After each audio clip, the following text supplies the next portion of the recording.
Welcome to the Digital Brand Builder Podcast, where we bring you the best growth strategies from the world's experts to help build your business fast. And now, here's your host, Mark Fidelman. Hello, everyone. Today, I have a very special guest. His name is Owen Video. Owen, can I reveal your real name? There's no point in revealing my real name because no one will be able to pronounce it. And he and I are going to talk about how to use video to build awareness. And you know, if you've been listening and watching me on YouTube, this is one of my favorite topics. Building awareness, building sales, video is the way to go. There's nothing that touches it. Now, it's not easy, and that's why I brought Owen on the show to tell you how he does it for his clients.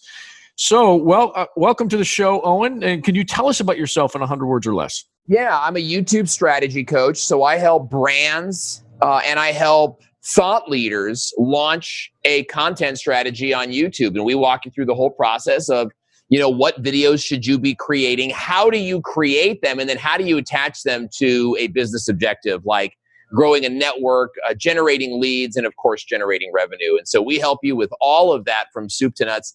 And I've been doing this for a long time. Before I got into YouTube, I was working in the television and radio space, and we were creating shows there as well. And so it was a real joy for me to be able to get out of old media and jump into new media where, it's like a duck in water for me. Wonderful. But I've always wondered this, and we've known each other for several years. How did you start in video? Why did you decide, why'd you wake up one day and say, I'm going to do more on video? Yeah, it's a great question. Well, I'll tell you, it really goes back to 1989. And I was, 8 or 9 years old. My family was not wealthy by any means. But that year we had two big presents under the tree. One of those presents was a brand new Nintendo with Mike Tyson's Punch-Out! And, Mario World, I think, was sort of the thing. But the other big gift was one of those VHS cassette tape players, video cameras. Yeah. You know how you put the whole VHS sort of inside the thing, and your dads are toting these things around to like the Little League games and what they record. My dad would record 2 hours of Little League that we would never again watch. But you weren't allowed to touch the tape either. Like that tape was family videos. Well, I played with the Nintendo for about 15 seconds, but I played with the video camera for the next 15 years. And so, all through my life, I've been playing with video cameras. In high school, I was part of a comedy troupe that we created called the Pentaveret. And what we would do, it actually comes from So I Married an Axe Murderer, which is sort of this old gitchy film. But, we would do comedy sketches and we would record them. And then we would give them to the school to play at the assemblies and stuff like this. And so, I was a big fan of Saturday Night Live, Kids in the Hall, Second City, and so I really loved video. And when I graduated, all of a sudden everyone had to go to college. And I was like, what? What are we supposed to do? So I didn't apply for anything. And so I got a job in sales. I was in sales for 10 years, got into marketing, and it wasn't until the stock market crash of 2008 that I was like, you know what? All of this is garbage. I'm going to take my video camera and do what I love in an industry that I love. And that's how I became Owen Video. Well, it's fascinating. We followed two different paths to video. I mean, your history is much longer than mine. I've always been a little shy to be on video until I started getting trained in presentations, and it took me 5, 6, 7 years and going out and around the country and actually some of the world and doing presentations that I got comfortable with myself on camera and started doing some video here and there. Yeah. But it's interesting, your path. So you're kind of born to do this. So a little bit, would you say? Yeah, I think that it's a natural part of my DNA. Even as a kid, I remember watching commercials and then trying to mimic the facial expressions of the actors in the commercials. I have very clear memories of doing this, by the way, of sitting watching some of these shows and going like, I wonder if I can look like I'm about to cry.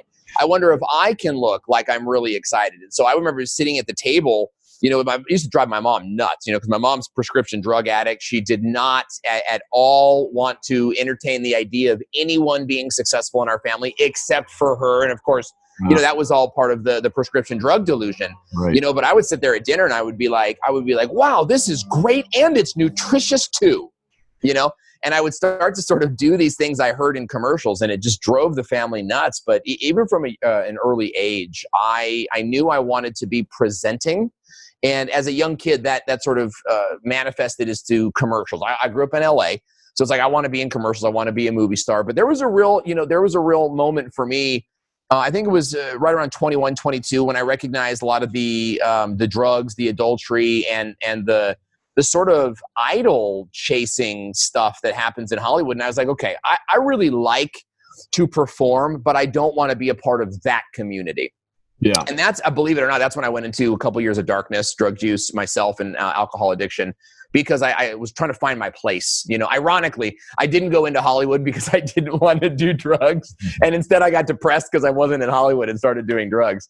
But that lasted just a couple years until I got a job at a radio station. And when I was at a radio station, all of a sudden, I was producing again, and I was outproducing everyone else. And the reason that my ads were outproducing everyone else's ads is because we were telling stories, and we were taking the viewer on a journey. And that's a talent that I've been able to apply to Facebook Live, to YouTube Live, to video ads, and now onto YouTube channel growth, which is by far the most profitable route for any personality, any brand, any business, okay?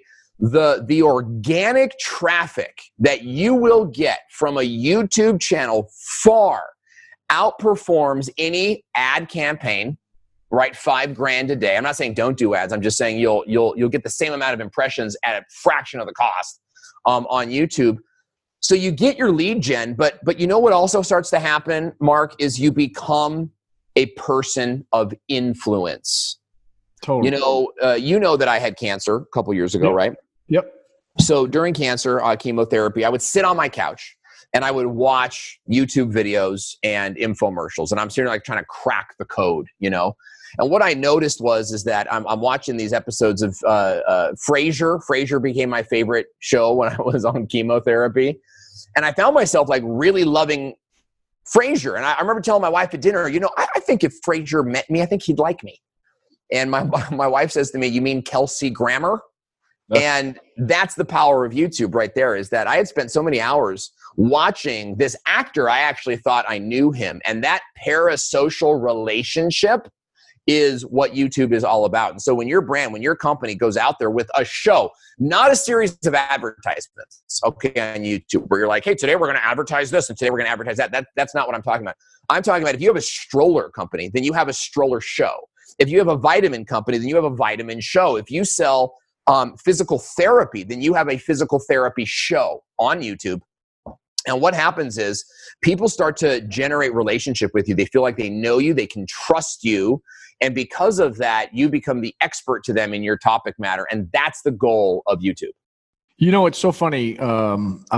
You word for word could be, you and I could be in unison on this. There's one thing I do want to bring up that I know he believes this, and I also do, but the thing about ads, and you could do video ads, you could do any kind of ad, and it's on Facebook, it's on Google, it's on any platform you can imagine. But once you stop paying for those ads, that goes away. Done. With YouTube videos, they live on forever. They do. They're like Mustafa in The Lion King. He lives in you.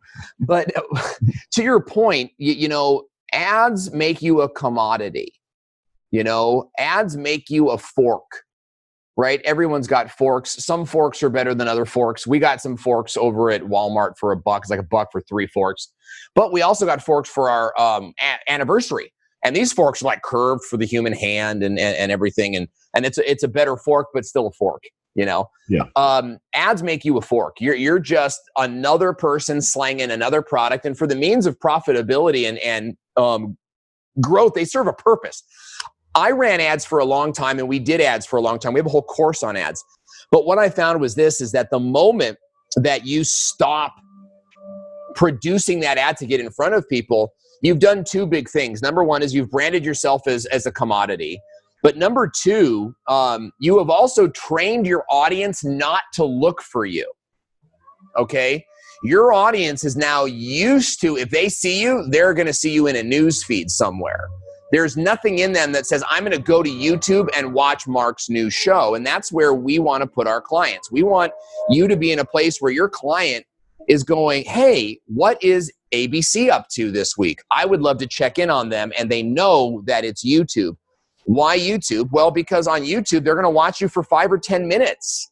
They're not going to watch you for how long does it take to double tap on Instagram? Like a second and a half? Yeah, if that. You know, you just don't get the view time that you get on other platforms. You get so much more view time than you get on other platforms. And so all of those reasons are why, you know, I don't say don't do ads, but I would say, like, you know, build organically on the side while your ads are running. And then you're slowly like starting to like fewer and fewer ads as your organic grows, fewer and fewer ads as your organic grows. And next thing you know, you've got a show on YouTube that is not only selling product, but also branding you as sort of an entertaining presence in the space. That's a really important place to be. Totally. And I totally agree with your produce a show on YouTube, don't produce a series of ads. It makes perfect sense. And it's exactly what I do with my clients. So let's move to clients. Yeah. And I'm a big proponent of using video to build a brand. And you've mentioned that, and you work with brands to do just that. So what are and I know you've done some content around this. I'll put links in the show notes. What do you tell brands, or what do you tell corporations, companies, individuals on how to use video to build their brand? Yeah, it depends a lot on what the brand's doing right now. And that I think is so key is what are you guys doing right now? And then how can we layer video on top of this to one day be your primary source? So I'll give you an example. We were working with an energy company out of Texas, right? They're a Fortune 500 company. I think they're number 200 on the S&P. So big company, no doubt. And they had on-the-ground sales teams, okay, AKA door knockers. So in their, there's like 7 cities that they were really focusing on with door knockers. What we decided to do was to support their on-the-ground sales teams with an entertaining show called Power Your Passion. And again, think about it, it's an energy company, right? And they came to us and like, hey, what kind of stuff can we do around like our, about energy? And I said, well, look, it's not about the energy bill or the kilowatts per hours. They kept coming at me with like kilowatts per hours. You know what I mean? But our kilowatts per hour is amazing, and I just can't imagine Mom, Pa Kent sitting around a table talking about kWh, So what we decided to do was we talked about not the energy price, but what the power in your house does. It powers your electric guitar. It powers your blender. It powers your computer where you make graphics. It powers your cell phone where you're making TikToks. Energy powers your passion. And so what we decided to do was to create a show called Power Your Passion, where we would interview thought leaders in various different industries, and it would be more entertaining, brought to you by the energy company, so that when the door knockers came to your house, there would already be brand recognition with the name of the company. And that was very successful with us. That client stayed with us for 4 years because of the success of that campaign. Okay, so when you look at step 1, step 2, step 3, what do you tell brands to do? I mean, what's the first thing? Do you even need video? Everybody needs video, and here's why. Because the people not watching video are not going to be a large consumer group in the next 10 to 15 years. Okay, I'm a very future-focused guy. I understand that I can get business today from a certain demographic, speaking a certain way, making certain kinds of videos. But I'm also very aware that there's this up-and-coming generation that has grown up on YouTube.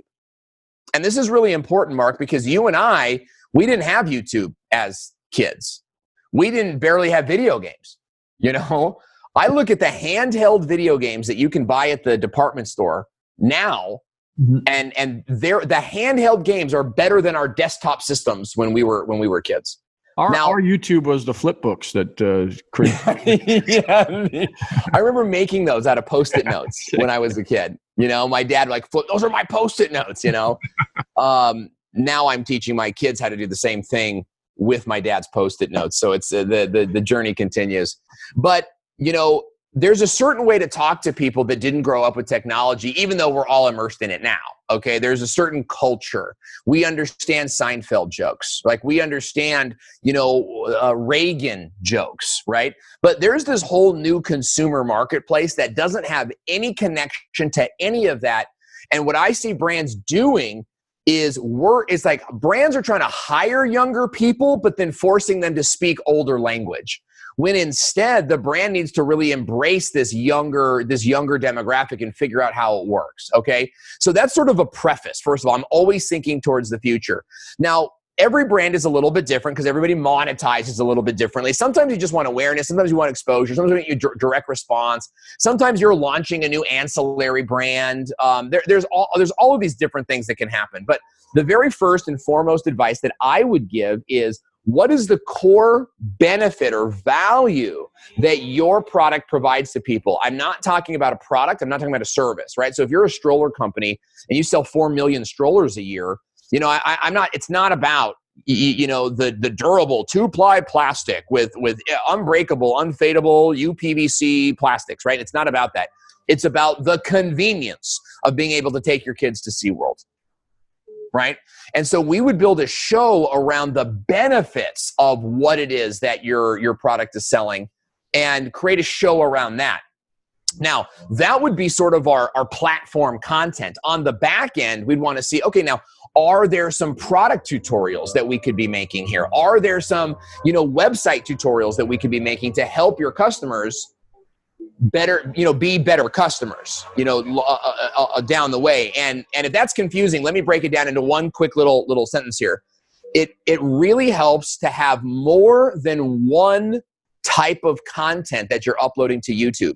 We call this silo strategy. And what that means is this is, if your business is a tabletop, then your YouTube videos are the legs that keep that tabletop afloat. And so maybe you have, one video a month you upload is sort of a show. Maybe it's like a talk show about strollers.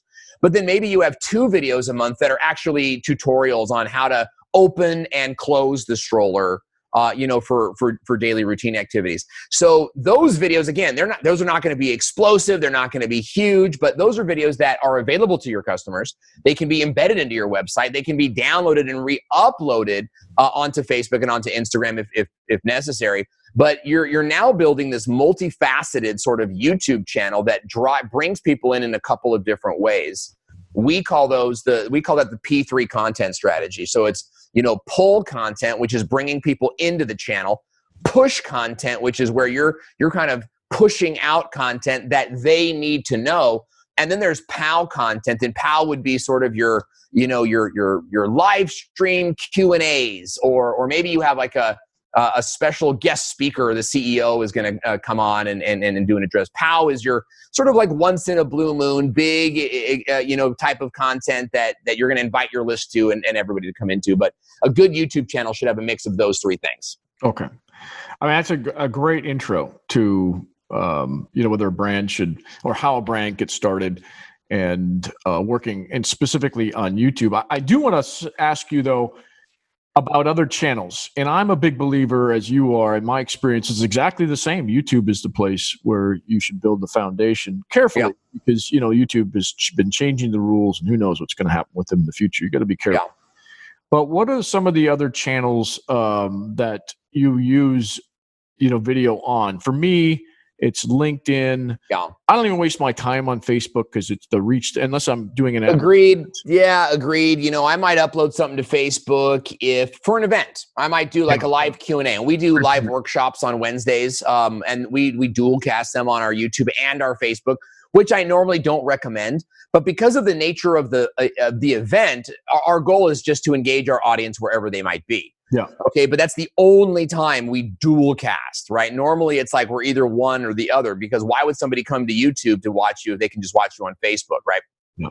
So there's something to be said about that. So we sort of avoid Facebook unless we're running a campaign. Instagram is where we repurpose our YouTube videos, and it's also where we engage daily with people from the YouTube channel. So I believe that YouTube and Instagram go hand in hand because it is so consumer heavy, and because Facebook is the marketplace. It's non-specific. It's everything. It's tutti frutti. It's everything is on Facebook. Whereas Instagram is like video and high quality pictures. Plus, you can't post links, and that's really positive, actually, believe it or not, because it doesn't become spammy, right? And so what we do is we'll post a video on YouTube, and then 2 weeks later, we'll post an edited version, like a 3-minute version on Instagram. Why not the whole thing? Why not the whole thing? Yeah, why not put the whole YouTube video on Instagram? Number one watch times. Do you remember the last time you watched a 10-minute video on Instagram? No. Yeah. Me neither. Largely the time. Okay. Yeah, and it's called TRT, right? The total run time. 3 minutes. We actually shoot for under 3 minutes, so it's like it would be like 2 minutes and 54 seconds. Yeah. And that having that 2 in front sends a very clear message to the viewer that's like, hey, you don't have to invest much time here. And that gets them to watch 30 seconds of the video, right? I look at a 10-minute video, I'm not even watching the first 10 seconds because like I don't have time for this. So to answer the question, why not the whole thing, is that, platform, people, purpose. These are some of my guiding principles. On a platform, you upload content that's appropriate for the platform. YouTube, 10 minutes is appropriate. On Instagram, not appropriate. It's going to be more like a 1 minute to a 3 minute thing. So that's what we do. Furthermore, if they can get it on Instagram, then why would they come over to my YouTube channel? And the YouTube channel has to be unique. We have a very YouTube first presentation, right? Where it's start on YouTube and repurpose from there. Where I see a lot of brands specifically and bigger companies using YouTube as their trash dump, right? Hey, I'm gonna put content on Instagram, I'm gonna put content on Facebook, and then I'm gonna dump it all on YouTube. I feel it's very disrespectful for the YouTube viewer, because think about this. I'm going to go on Instagram as an example to see what's up, right? I'm going to see what's going on. I usually check Instagram for my memes, and check what's funny in the space. But I know that I'm going to spend about 5 to 10 seconds on a meme and then move on to the next one. Agreed? Yeah. You see where I'm coming from? Yeah. Right? So on YouTube, it's different because there's only one thing you can do on YouTube, and that's watch videos. So whenever anyone opens up their YouTube app or clicks on a video from Google, there's a mental thing that says, I'm going to watch this for 2 minutes, maybe 10 minutes. And that's the psychology that you want to tap into, right? You don't necessarily want to be a part of this, maybe I'll watch this if I'm interested, culture.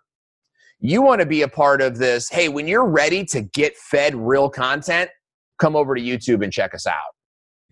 Okay. I like that philosophy. I've just been posting, the entire video on Instagram, and I don't have the data to show how long they're watching it. But I think you're right. I mean, they more often than not, they're going to stay, and I think the data backs this up on YouTube than they will on Instagram. I mean, Instagram is there for a fleeting second.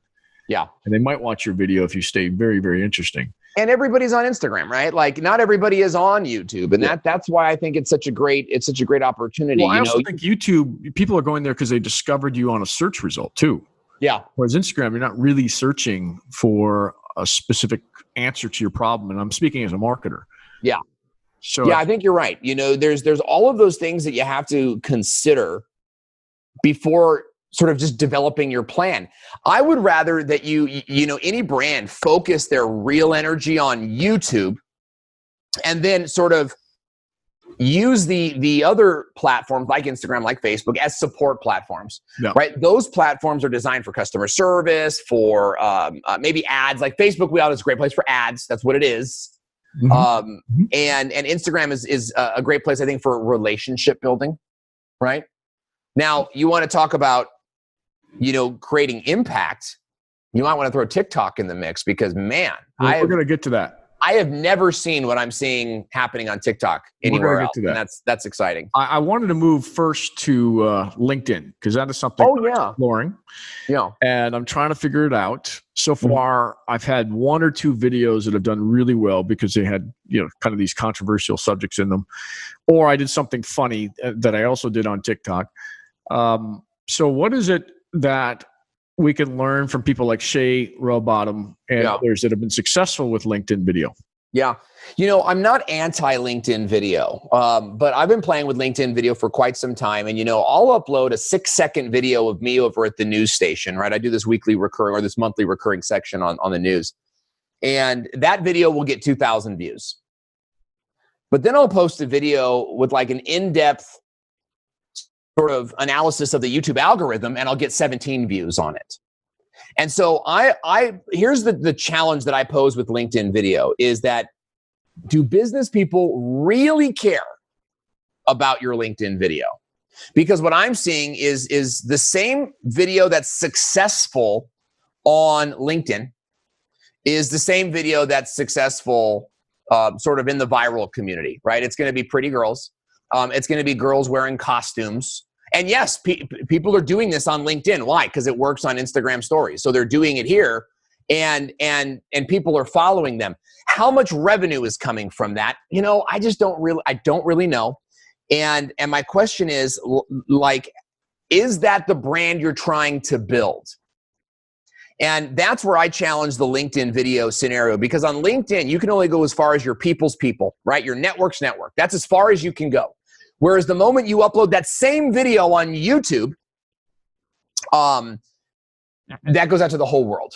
It's available to the whole world, has viral potential. And so you're capping how far you can go on LinkedIn by focusing on LinkedIn solely. Now, I say this because people like Shay Rowbottom, who's doing fantastic work on LinkedIn video, right? She's getting, 23,000, 100,000 views, per video.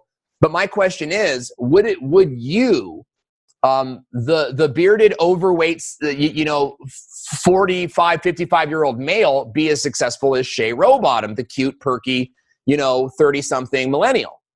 My guess is no. You won't be, and that maybe hurts, right? Because we're supposed to live in this place where we're all vanilla and there's no such thing as boy and girl, and that's garbage, right? Like, it matters how you present. The most successful people that I know on LinkedIn are doing things that the average business wouldn't do on LinkedIn.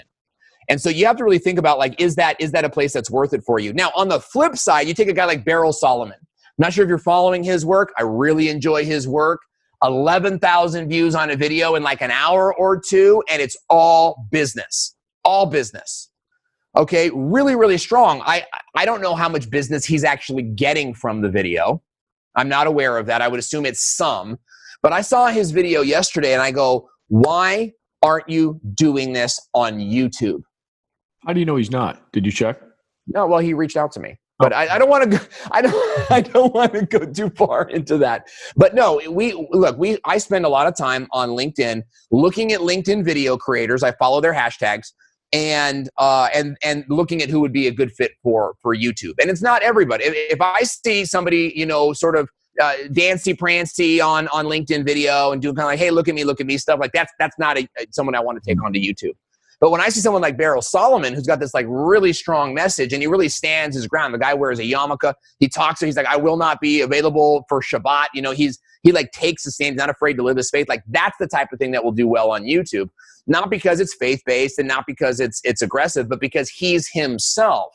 Right. And if as a brand, you can create a video strategy that really like communicates the value of your brand without being so, we love everybody and there's nobody that can be a good fit for our product, like, you're going to do very well on YouTube. Yeah. So LinkedIn, I think, is a good birthing place for tomorrow's YouTube leaders. But I was telling you before this call, like, we're actually trying to step back from our LinkedIn presence, because here's the thing. Let me tell you guys this. It does not help to talk about YouTube on LinkedIn.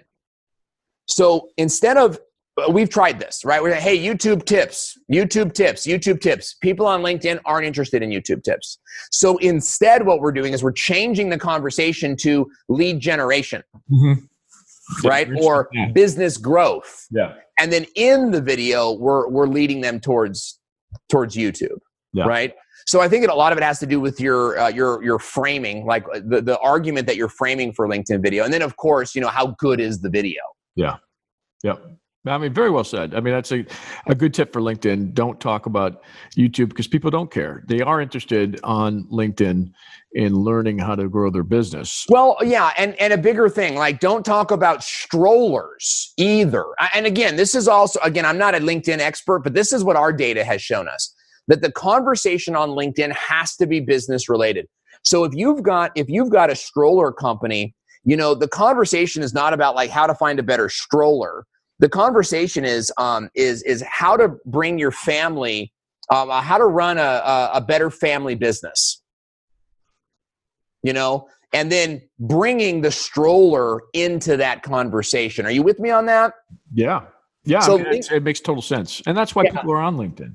I think LinkedIn, you've really got to find your angle, but going on LinkedIn and talking about SEO, some of my good friends are SEO magistrates in this country. Like if I said their names, everybody would know who they are if they're into SEO. But I see their posts on LinkedIn. It's like six likes, right? 2 comments, and the comments are from staff members. So on LinkedIn, you're really limited in how you can present your case. And I think that that's a good strategy, but it's like now you're talking about like one strategy for YouTube, another strategy for LinkedIn, another like Instagram thing can be overwhelming.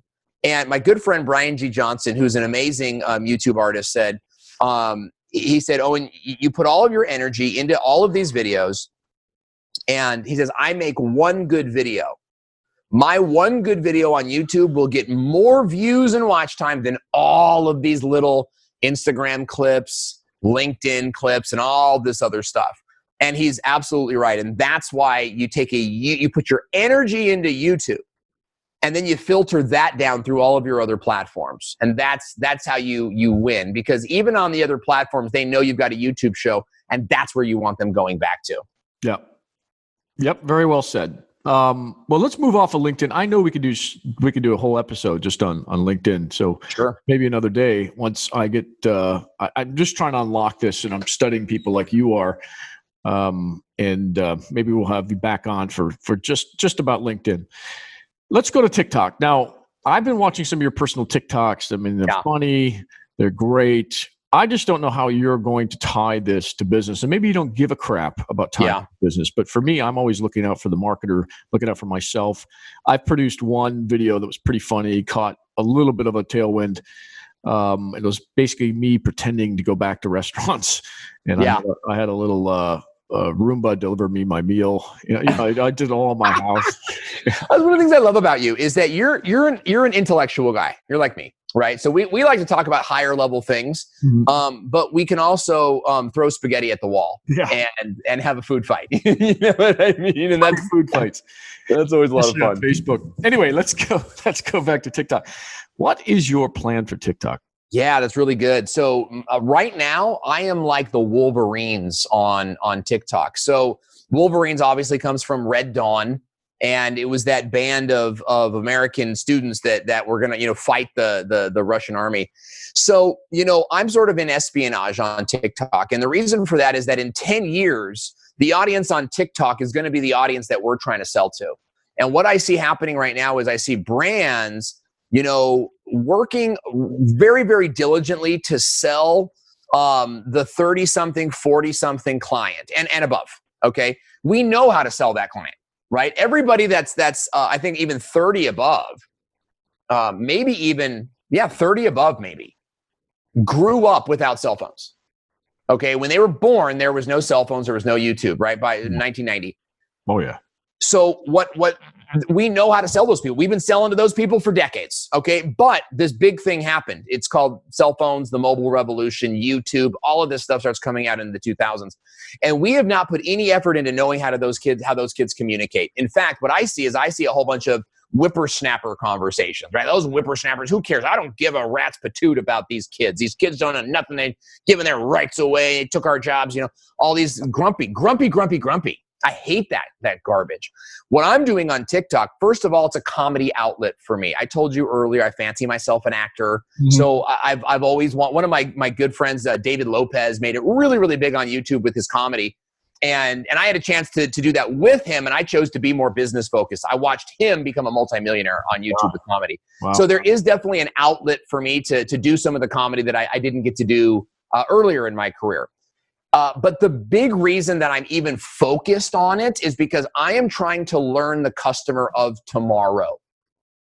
The customer of tomorrow can absorb an entire story in 10 seconds. And when I say story, I mean, if you can give them a 10-second version of Little Red Riding Hood, they'll consume it. They'll understand every minute of it.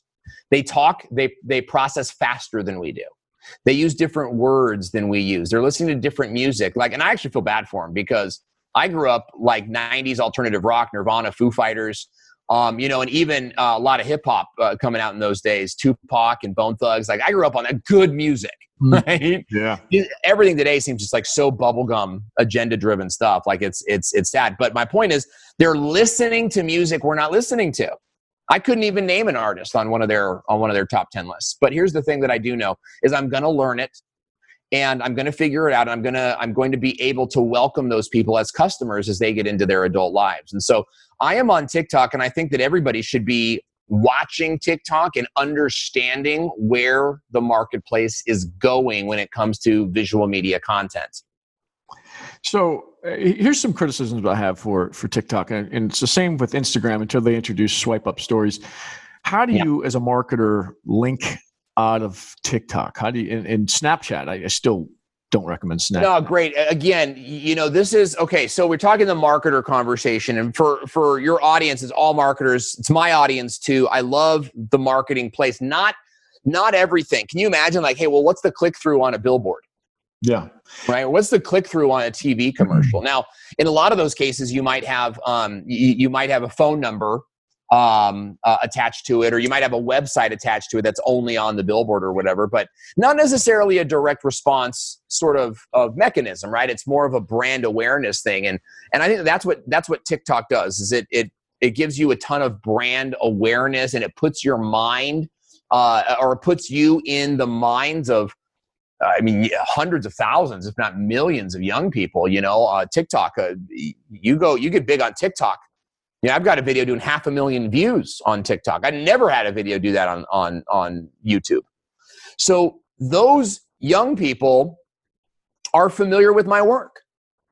And so when I transition into, Owen Video has a TikTok school, well, I'm pretty well positioned. Wouldn't you agree? Yeah. Your angle makes a lot of sense. But I haven't seen a lot of the big brands on TikTok yet. Maybe I'm just not as well versed as you are, like the McDonald's. No, they're not. But McDonald's really need to be on TikTok. They're actually, McDonald's has eliminated their dollar menu and everything, and so they're actually working on an older demographic. It makes sense to me that McDonald's is not there. But I get your point, and let's go to the stroller example. Mm-hmm. The reason that we're not seeing bigger brands go onto TikTok is because everyone's obsessed with ROI, right? Yeah. And that's good. It's a good thing. It's a healthy thing, right? To be obsessed with ROI. But that's not what TikTok is yet. Now, on TikTok, you do have a couple different avenues.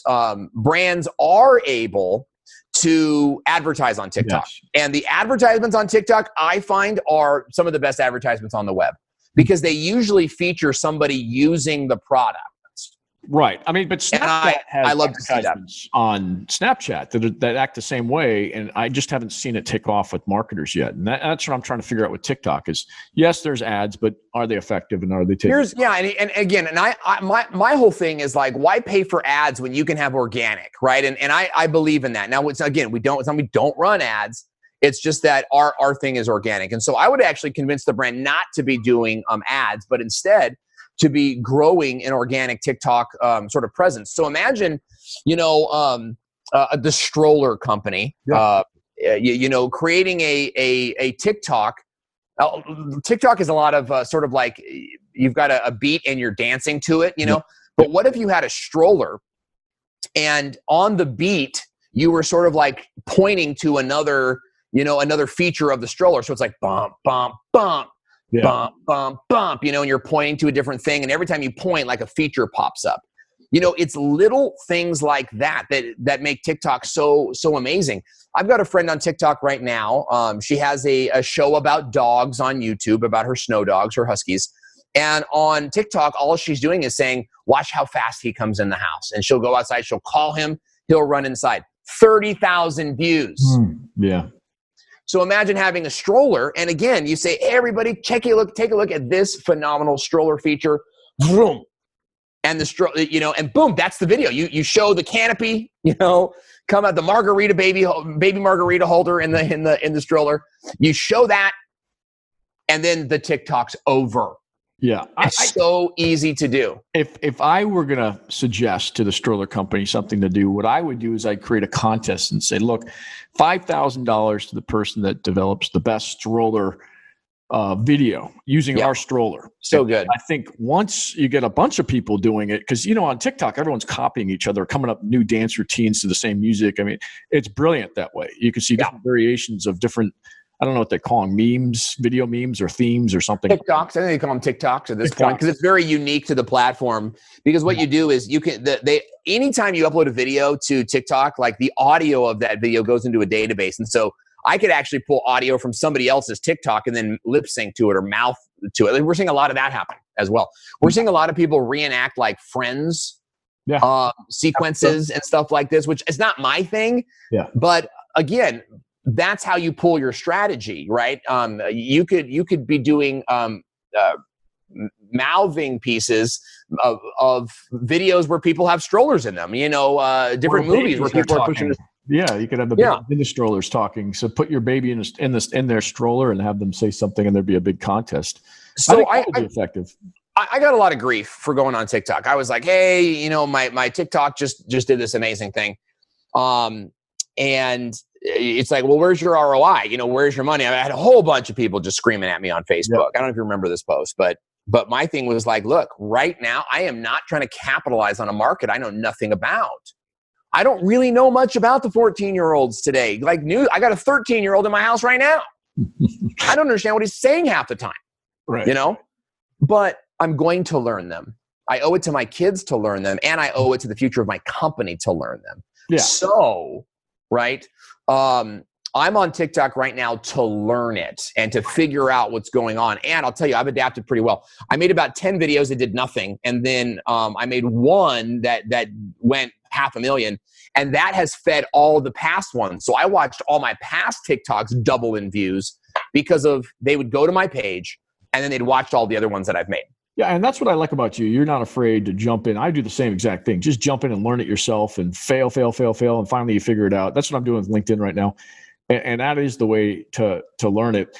I would say I think you probably received a lot of skepticism on that Facebook post because I remember Gary Vaynerchuk, touting Snapchat. I mean, it was just over and over and over. And I did a video on it, why Snapchat is not a good fit for marketers. I still stand behind it. I think that's proven out. And I think people start to see that and they're like, I don't understand, how TikTok can benefit my business yet. And I've seen people like Gary touting things before and it didn't work out. Now, Gary, for the most part, knows his shit inside and out, right? He's very, very good, but he got Snapchat wrong. And then, so people are probably looking at it the same way. It's like, I get on TikTok, I see a bunch of funny videos. I don't know how it relates to my business or how it can help my business. Somebody like you that's getting in there and exploring, I think, in 3 to 6 months, you'll be able to tell us this is how you capitalize on it. Yeah, a great point. It's not all, I think what happens is we love to the new thing is the stupid thing, right? Oh, this new thing is stupid. Right? Like that, there's kind of like that problem in marketing today when really it's like, okay, let's see if this new thing's going to go anywhere.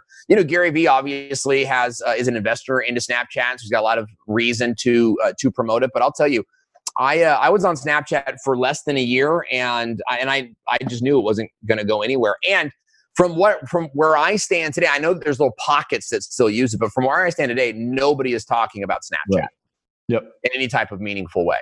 Right. And so I think that we were right on that side. TikTok's a little bit different. TikTok's more like Vine. And Vine was huge in introducing new creators to the space. And so that's where I think TikTok's going to go. Okay. Yeah. And I look forward to hearing more about it because, if you get in early, like, some of the brands did on Instagram, I mean, they made some brands. Oh, yeah. Brands just took off. I think that should be the goal. It really should be. It's like when a new platform comes out, you got to ask yourself, is this the way? Could this be the thing? Could this be the platform that gets us that extra lift? I know for me, I don't want to be doing consultant work forever. I don't think anybody wants to do the one thing forever, right? Like we want to grow. We want to bring on coaches, and coaches can start consulting, and each one teach one. And then we want to be in more production. We want to be in a place where we're producing 12 YouTube shows a year, that are getting millions of views. And so, as we look at these new platforms, we look at them as creative outlets to see, okay, let's see, can we make people laugh and like us on this platform? And then when we do that, then how can we sort of start delivering messages to them, right? And that's where I excel, right? I'm a message maker. Like I remember watching Saved by the Bell early on in my life, and there was a whole episode about subliminal messages, and that stays with me to this day. And of course, I'm not believing or advocating in subliminal messages, but the art of communication, right? Before someone's going to buy from you, they have to like you. And so I'm getting them to like us on TikTok. And through those relationships, I mean, most of the people liking me right now are ages like 10 to 14. Okay. But when those guys are 20 years old, they may not be following me on TikTok anymore. They might be following me on YouTube or somewhere else, but I will have earned the right to ask for their business. And that's what I'm trying to build now on TikTok. Right. Okay. Excellent. Well, I could go on and on, Owen, but we've got to wrap things up. And we do that by asking two final questions. Number one, what is the hottest digital marketing technology that you recommend right now? Alexa. Voice control everything. My whole house is on Alexa. Not only that, my kids' moral and educational upbringing is programmed into reminders in Alexa. Now, we could have the whole conversation about Alexa's following you everywhere. And here's my belief, Mark, is that if the government wants me, they're going to find me. So I'm not worried. Oh, Owen had an Alexa and he was taken away by the police. Like, no, Owen was taken away by the police because he's a rebellion leader. And lit a Molotov cocktail at a liquor store or something. You know what I mean? Of course, I'd never do that. But, they're going to find you if they want to find you. I love Alexa because, my kids check in with Alexa. And they go, Alexa, if I say it, she's going to start. But I'll say, Alexa, start my day. And Alexa recognizes the voice. It knows it's James. So then James will get his schedule from Alexa, which we've pre-programmed into it. And then that starts his day. It's the same with us in our business. Our studio comes on with Alexa. It goes off with Alexa. Alexa reminds me to do voice warm-ups. Alexa keeps our business running smoothly. I don't even use my other servant robot, Siri. I don't even use her anymore. But Alexa has enabled us to do so much, including with the new Alexa video. You can now just like watch your competitor's video with the voice command. So I think that Alexa, we're only scratching the surface of what this thing can do. Yeah, and I've talked about that. I'm going to have somebody from Amazon on pretty soon to talk about how marketers can take advantage of it. That's a whole new thing I haven't even began to take a look at, but I suspect there's some things that we can do. I'll tell you, Gary Vee talked about it, and I feel like I'm a very reasonable Gary Vee guy. Like sometimes he says things I like, sometimes he doesn't. Like I'm not at one side of the, but he talked about, voice technology, and I'm recognizing it for me. Like I watch videos at video time in my day, right? But otherwise, even when I'm watching a video, it's just kind of like on my iPhone stand and I'm listening to it while I'm doing other things. So I really like voice technology. And what marketers need to start doing is how can you create an Alexa skill that can become a part of your customer's daily routine? So case in point, the stroller company. If you're a stroller company, you could be putting together these 2 to 3 minute sound bites on workout tips, fitness tips, child safety tips. And when a person says, Alexa, start my day, or Alexa, read me my news, your skill can be in there and saying, and your childhood tip of the day is, make sure to do blah, blah, blah when you're doing blah, blah, blah. This brought to you by ABC Stroller Company, wishing you a great day. Yeah. Right? Or, it's everyone's inside in quarantine. Here's what you can do with your child to keep them active and healthy or something like that. All of the above. I think when you like Alexa is a mini podcast sort of portal. And the way that it's set up is ideal for marketers. My advice to marketers is go get 3. I mean it, get 3 of them. I have maybe like 5 or 6 Alexas in my house. I would get 3 of them so that you can see what their combined capabilities are and just start playing with that and see what ideas you come up with. Interesting. Yeah. I mean, I'd love to see how you set that up offline or maybe another show. Anytime. I almost started a channel. My mentor told me not to. I almost started a channel on life automation because I'm so in love with what Alexa did. You know, I was a cancer survivor. So during cancer, I had to automate everything. And I learned so much. We didn't have Alexa at that time, but I got Alexa like 2 years later. Yeah. And it's like, wow, like so much stuff that we can do. So I love Alexa for that reason. Wonderful. All right. Last question. Who's influencing you the most in marketing today? I think Elon Musk. Yeah. Without a shadow of a doubt. The guy is a visionary. He doesn't give a hoot about you or your position. You know what I mean? He's going to build his thing. And I love that. I mean, this is literally a guy building rocket ships to the moon for commercial space flight. Mars. I love what Elon Musk is doing. I love his defiance. And I love the way that he got Alameda County to, he said, I'm going to open up my shop. I'm putting my people back to work and I don't care what you guys say. And then Alameda County, they go, oh, okay. All right. Well, okay. You know what I mean? So I love that. Let's all build businesses so big that it just doesn't matter what the haters say. I really love the way that he engages with people on Twitter. I think that's the way to build a personal brand. I love the way he regrew his hair. I don't know the story behind that. I do know that you've probably seen the pictures that he was sort of balding before he became Elon Musk and then head full of hair. I love that he saw that I'm going to be a world famous visionary. So I need to look the part. And he did that. I love that. I love that he has 5 kids. I love that he named his kid. What did he name him? Like X1? It was like some formula or something. I don't look.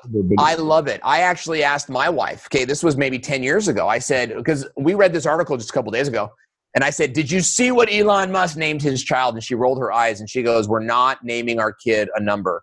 So when my son Jameson was born, I wanted to spell it JAME7ON.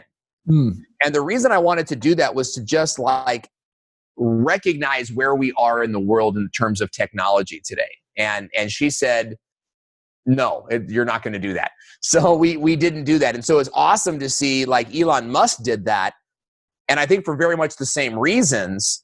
And to know that we were sort of on that same wavelength is really cool. And so, I think that even though he's not a marketer per se, I think that the way that he lives, breathes, and works is something that we could all learn from. Yeah, especially on the branding side. I mean, the way he's branded himself. I mean, personally and with his companies, no question. Yeah, and he hasn't done the whole like I'm too busy to talk to people thing. You know, he also hasn't jumped on the politics train. Trump gave him a nod on Twitter the other day, and he said thank you. Yeah. And it wasn't like it was just a polite response. It wasn't like, oh, shut up, you stupid bag. And it wasn't like, thank you, sir, let's build a wall. It was just thank you. And again, the 2 words that we could all learn from is, being likable and respectable, so much about the way Elon just carries himself that I'm a fan of. And I think that more thought leaders were to do this, instead of being like, I'm too busy to talk to my people. Be more engaging and be more human with people. And I think it'll go a long way. I completely agree. I mean, and he's a good example of how to do that. There's several others, but just recently, just how he's handled this whole COVID crisis, I couldn't agree more. Yeah. So just to wrap up, one thing I do want you to do, if you're listening, is if you are interested in getting a free course from Owen, go to thevideomarketingschool.com. And also, Owen, how can people get a hold of you if they want to ask more questions about what we I think thevideomarketingschool.com is probably the best way to, enter our funnel. But if you want to just reach out to me and say what's up, use Instagram. Would love to hear from you there, and we can start a conversation. I'd love to know like what about this interview was intriguing, or what particularly stood out, or even what you most disagreed with. One of the highlights of my day is just engaging with people on Instagram and finding out what the buzz is in the marketplace. So I would love to hear from any of our listeners that are checking this out today. And what is your Instagram handle? At Owen Video. You can find me everywhere on the web at Owen Video. Perfect. Thanks, Owen. And we're going to have a follow-up because there's a couple of things that can't wait. I always enjoy our time together. Likewise.